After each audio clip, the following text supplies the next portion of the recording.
నీ కళ్ళ ముందు ఎవరైనా ఇబ్బంది పడుతుంటే నువ్వు చూడలేవు కదా. నీలాంటి మనస్తత్వం 1000 మందిలో ఒక్కరికి ఉంటుంది తెలుసా? ఏమో సార్, అదంతా నాకు తెలీదు. నాకు తెలిసినంత వరకు, చేతనైనంత వరకు నేను సాయం చేయాలనుకుంటానంతే. ఒకరి కష్టంలో మనం తోడుగా ఉంటేనే మనకి కష్టం వచ్చినప్పుడు ఇంకొకరు మనకు తోడుగా ఉంటారు. అదే నమ్ముతాను సార్ నేను. ఇంతకీ విషయం ఏంటో చెప్పనే లేదు. ఈ పాపకి సాయం చేయడానికి వచ్చాను సార్. ఎవరి పాప? తన పేరు ఖుషి. రోడ్డు మీద నిలబడి లిఫ్ట్ అడుగుతుంటే చూశాను. పాప ఒంటరిగా ఉండేసరికి అనుమానం వచ్చి వివరాలు అడిగాను. మా అమ్మ కనిపించట్లేదు, పోలీస్ స్టేషన్లో కంప్లైంట్ ఇవ్వాలని చెప్పింది. అందుకే తీసుకొచ్చాను. ఏంటి, అమ్మ కనిపించట్లేదని కంప్లైంట్ ఇవ్వడానికి ఈ పాప పోలీస్ స్టేషన్ వెతుక్కుంటూ వచ్చిందా? పాప, మీ ఇంట్లో వాళ్ళకి చెప్పకుండా వచ్చేసావా? పెద్దవాళ్ళు తోడు లేకుండా ఇంత చిన్న వయసులో ఒంటరిగా బయటికి రావడం మంచిది కాదు పాప. మీ ఇంట్లో వాళ్ళు నీ గురించి ఎంత కంగారు పడుతుంటారు. మా అమ్మ ఎక్కడుందో మీరు త్వరగా కనిపెట్టి తీసుకొస్తే నేను అమ్మని తీసుకొని ఇంటికి వెళ్ళిపోతాను. ఇంత చిన్న విషయానికి పాపని పోలీస్ స్టేషన్ దాకా తీసుకొచ్చావేంటి గోపాల్? నువ్వే అడ్రస్ కనుక్కొని వాళ్ళ ఇంట్లో అప్పగించేసి ఉండొచ్చు కదా. పాప చాలా తెలివైంది సార్. అడ్రస్ చెప్తే వాళ్ళ ఇంట్లో వాళ్ళకి తీసుకెళ్లి అప్పచెప్తానని, పోలీస్ స్టేషన్లో మాత్రమే చెప్తానని మొండికేసింది. వేరే దారి కనిపించక ఇక్కడికి తీసుకురావాల్సి వచ్చింది. ఏం పాప, నాకైనా అడ్రస్ చెప్తావా లేదా? చెప్తాను అంకుల్. ముందు మీరు మా అమ్మ ఎక్కడుందో కనిపెట్టండి. ఖుషి, ఎస్ఐ గారు చాలా మంచివారు. ఆయన చెప్పినట్టు వింటే మీ అమ్మ నీకు తప్పకుండా దొరికేస్తుంది. నిజమా? అయితే వింటాను. సార్, నాకు కొంచెం అర్జెంట్ పనుంది, నేను వెళ్ళాలి. మీరు పాప అడ్రస్ కనుక్కుని తనని జాగ్రత్తగా ఇంటికి చేర్చండి. సరే గోపాల్, వస్తాను సార్. బాయ్ ఖుషి.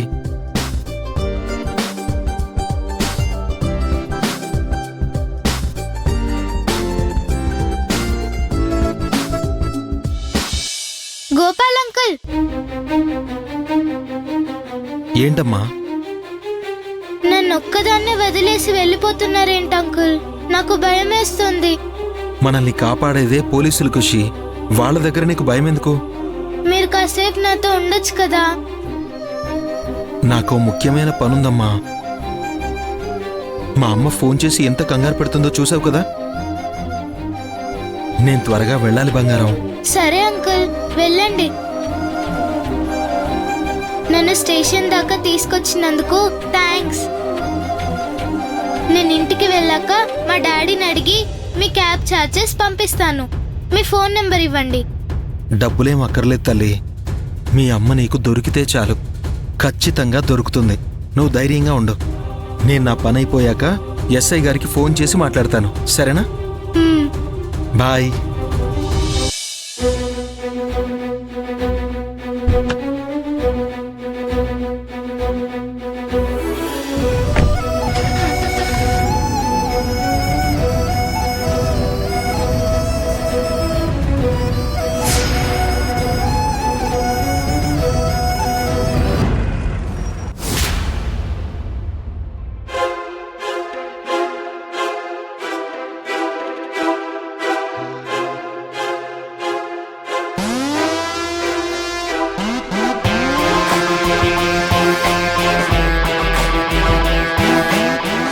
ఫోటోలానే అనిపించింది. డ్యామేజ్ అవ్వకపోతే బాగుండు.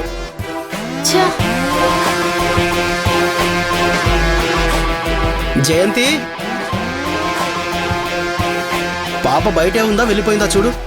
అలాగే సార్. ఉంటే నేను పిలుస్తున్నానని చెప్పు. Okay sir. పాప, నిన్ను ఎస్ఐ గారు రమ్మంటున్నారు. దా.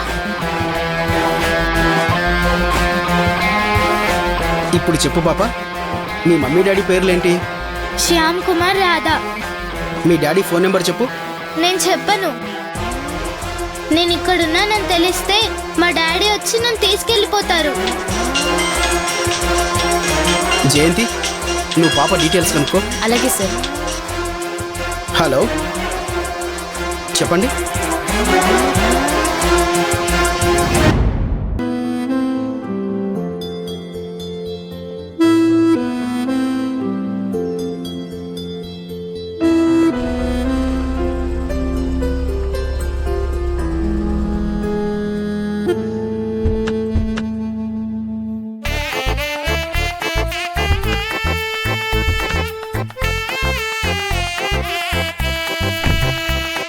శ్యామ్ గారి కుటుంబం ఎక్కడ, ఈ కుటుంబం ఎక్కడ? నక్కకి నాగలోకానికి ఉన్నంత తేడా ఉంది. రండమ్మా రండి రండి. రండి బాబు రండమ్మా రామా కూర్చోండి కూర్చోండి. బలరాం, ఈవిడే జానకమ్మ గారు. నమస్కారం. ఇతను వాళ్ళ అబ్బాయి గోపాల్. నమస్కారం. జానకమ్మ, ఇతను అమ్మాయి వాళ్ళ అన్నయ్య బలరాం. ఈవిడ అతని భార్య నాగవల్లి. నమస్కారం అండి.